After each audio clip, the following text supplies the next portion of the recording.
L'astrologie nous renvoie à deux champs, le champ théologique et le champ sociologique. Le champ théologique, parce que c'est la théologie qui nous permet de comprendre l'émergence de l'astrologie, l'émergence du phénomène des relations entre l'homme et le ciel, entre la terre et le ciel, comme dirait le premier chapitre de la Genèse. Dieu créa le ciel et la terre, Shamaim ve'aretz. Mais la raison d'être de l'astrologie, l'utilité de l'astrologie, elle est avant tout sociologique. C'est-à-dire qu'elle nous permet de comprendre comment fonctionne la société. Et comment fonctionne la société est en rapport avec ce qu'on peut appeler l'intelligent design, c'est-à-dire le projet divin, comment les dieux ont mis en place ce système relation terre-ciel et comment ils ont voulu le développer, l'articuler.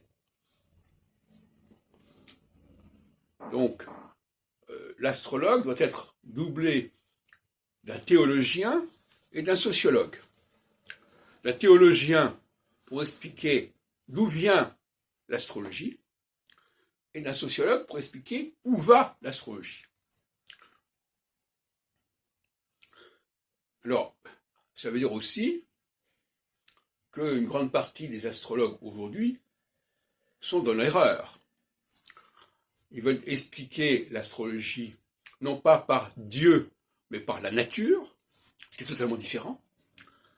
Et ils veulent appliquer l'astrologie non pas à la société, mais à l'histoire, ce qui est totalement différent.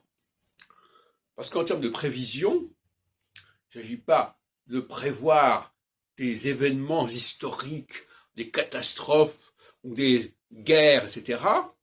Il s'agit de comprendre et d'expliquer des changements cycliques au sein de la société.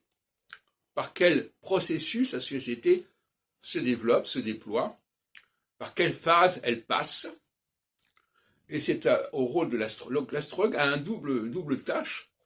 Il doit rétablir une certaine idée de Dieu, qui n'est pas celle qui est courante, et il doit rétablir une certaine idée de ce qu'il faut comprendre du monde, à savoir comment fonctionne la société dans le rapport entre le haut et le bas, les gens d'en haut, les grands et les petits, la verticalité et l'horizontalité.